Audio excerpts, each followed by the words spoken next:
ఈ వీడియోలో సింపుల్‌గా స్టెప్ బై స్టెప్‌గా ఆంధ్ర స్టైల్ చేపల పులుసు అనేది ఎలా చేయాలో చూపించాను. చేప ముక్కలు కరగకుండా ఉడికించే టిప్స్ కూడా మీతో పాటు షేర్ చేశాను. ఇంట్లోనే పల్లెటూరు రుచి కావాలంటే మాత్రం ఈ రెసిపీని మాత్రం తప్పకుండా ట్రై చేయండి. చాలా బావుంటుంది. ఈ ఒక్క మసాలా వల్లనే మన చేపల పులుసు అయితే చాలా రుచిగా ఉంటుందండి. ఇంకా రెసిపీ ఎలా చేసుకోవాలో ప్రొసీజర్‌లోకి వెళ్ళిపోదామా? ముందుగా అయితే చేపలన్నిటిని కూడా నీట్‌గా కడిగేసుకోవాలండి. గల్లుప్పేసి కడుక్కుంటే గనక మనకి మంచిగా నీట్‌గా క్లీన్ అవుతాయి. మొత్తం పులుసంతా కూడా తీసేసి నీట్‌గా క్లీన్ చేసి పెట్టేసుకోవాలి.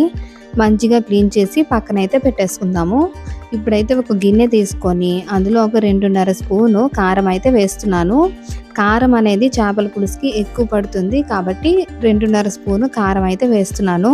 ఒక 1 స్పూను సాల్టు, ఒక 1/2 స్పూను పసుపు కూడా వేసుకొని నీట్‌గా కలిపేసుకోవాలి. నీట్‌గా ఇవన్నీ కూడా కలిపేసుకొని మనం పక్కన పెట్టుకున్న చేపలున్నాయి కదా! వాటన్నిటి మీద వేసేసి నీట్‌గా కలిపేసుకోవాలండి. నేను చూపిస్తున్న విధంగా నీట్‌గా కలిపేసుకుంటే సరిపోతుంది. అన్నిట్లికి కూడా ఈక్వల్‌గా ఉప్పు, కారం అనేది పడుతుందన్నమాట. ఇలా కలిపేసుకొని ఒక గంట సేపు పక్కన పెట్టేసుకుంటే మనకి మంచిగా ఉప్పు, కారం అనేది ఆ చేప ముక్కలకి పడుతుంది. ఇప్పుడే మనం చింతపండుని కూడా నానబెట్టేసుకోవాలి. ఒక చిన్న నిమ్మకాయ సైజ్ అంత చింతపండుని తీసుకొని దాన్ని కూడా నానబెట్టుకొని పక్కన పెట్టేసుకుందాం. ఇప్పుడైతే ఒక మిక్సీ జార్ తీసుకోవాలండి. ఈ మసాలా అనేది చాలా ఇంపార్టెంట్. ఈ మసాలా ముద్ద వేస్తేనే ఈ టేస్ట్ అనేది చాలా బావుంటుంది చేపల పులుసుకి. ఎలా ప్రిపేర్ చేసుకోవాలో చెప్తాను చూడండి. ఒక 1 స్పూను ఆవాలు, ఒక స్పూను జీలకర్ర, ఒక 1/2 స్పూను మెంతులు, 2 స్పూన్ల ధనియాలు, ఒక 6-7 మిరియాలు. వీటన్నిటిని కూడా నానబెట్టేసుకోవాలండి. మనం ఇవన్నీ చేపలు, చింతపండు ఇవన్నీ నానబెట్టుకున్నప్పుడే మనం మిక్సీ జార్‌లో ఇవి కూడా నానబెట్టేసుకుంటే సరిపోతుంది. ఆ తర్వాత గంట తర్వాత మనకి నానిపోతాయి కదా! నానిపోయిన తర్వాత ఒక ఉల్లిపాయని కూడా నీట్‌గా కట్ చేసుకొని వేసేసుకోవాలి. కొంచెం అల్లము, కొంచెం వెల్లుల్లి కూడా వేసుకొని నీట్‌గా పేస్ట్ అయితే ప్రిపేర్ చేసుకోవాలి. ఈ పేస్ట్ ప్రిపేర్ చేసుకున్న తర్వాత ఇప్పుడైతే ఒక కడాయి పెట్టేసుకుందామండి. కడాయి పెట్టేసుకొని ఒక 5 స్పూన్ల ఆయిల్ అయితే వేసుకుందాము. ఆయిల్ అనేది ఎక్కువ పడుతుంది చేపల పులుసుకి. సో 5 స్పూన్ల ఆయిల్ అయితే వేస్తున్నాను. కొంచెం కరివేపాకు అయితే వేస్తున్నానండి. కరివేపాకు వేసుకుంటే ఫ్లేవర్ అనేది చాలా బావుంటుంది. ఆ స్మెల్ కూడా చాలా బావుంటుంది చేపల పులుసు అనేది. ఒక 3 పచ్చిమిర్చి కూడా నిలువుగా కట్ చేసి వేసేసుకుంటున్నాను. లైట్‌గా వేగిన తర్వాత మనం ఆల్రెడీ ప్రిపేర్ చేసి పక్కన పెట్టుకున్నాం కదా మసాలా ముద్ద, దాన్ని కూడా వేసేసి నీట్‌గా కలిపేసుకుందాం. ఆ పచ్చివాసన పోయేంత వరకు అల్లం, వెల్లుల్లి వేసాం కదా! దాని పచ్చివాసన అనేది పోయేంత వరకు కూడా మనం లైట్‌గా వేయించుకున్న తర్వాత మనకి కొంచెం ఆయిల్ అనేది తేలుతున్నట్టు ఉంటుంది కదా! ఇప్పుడు ఒక టొమాటోని కూడా నీట్‌గా ప్యూరీ చేసి వేసేసుకుంటున్నాను. లైట్‌గా మనకి మంచిగా ఆయిల్ అనేది తేలాలండి.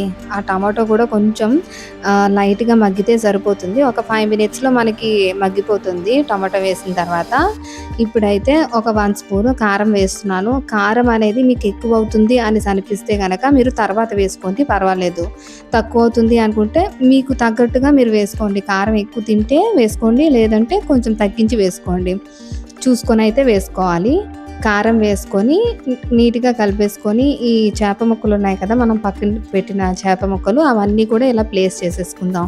ఒకటి ఒకటి పెట్టేసుకుందాం. పెట్టేసుకొని పైన మూత పెట్టేసి సిమ్‌లో పెట్టేసుకోవాలండి. సిమ్‌లో పెట్టకపోతే మనకి మసాలా ముద్ద ఏసాం కాబట్టి మాడిపోతుంది. కాబట్టి పైన మూత పెట్టేసి సిమ్‌లో పెట్టేసుకొని కొంచెం ఒక 5-10 నిమిషాలు మగ్గనివ్వాలి. మగ్గిన తర్వాత ఇప్పుడు లైట్‌గా మనం గరిటె అనేది పెట్టకూడదు. ఇప్పుడైతే చింతపండు పులుసు ఉంటుంది కదా! ఆ పులుసును కూడా వేసేయాలి అందులో.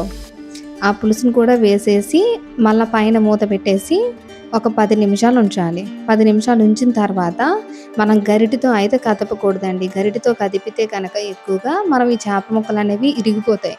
కాబట్టి మనం ఏంటంటే ఇలా కుదుపుకుంటే సరిపోతుంది. ఇలా పక్కకి కుదుపుకుంటే సరిపోతుంది హ్యాండిల్స్ పట్టుకొని.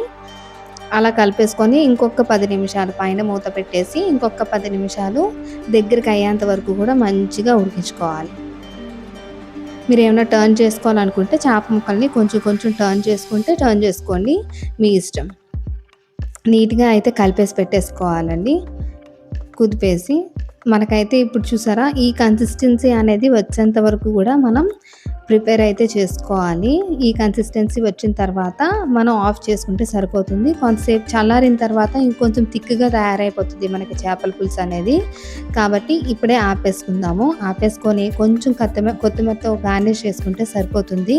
ఈ చేపల పులుసు అనేది వేడి వేడిగా తినే కంటే కూడా ఒక 1 అవర్ చల్లారిన తర్వాత తింటే చేప ముక్కలకి మంచిగా ఉప్పు, కారం, పులుపు అనేది పట్టి చేప ముక్కలనేవి టేస్ట్ చాలా బావుంటుంది. ఇప్పుడే మీరు వేడి వేడిగా తింటే గనక చేపలనేవి కొంచెం చప్పగానే అనిపిస్తాయి. కాబట్టి కొంచెం చల్లారిన తర్వాత తినండి. చాలా చాలా బావుంటుంది టేస్ట్ అయితే. మీరు కూడా ట్రై చేసి ఎలా ఉందో తప్పకుండా కామెంట్స్‌లో తెలియజేయండి.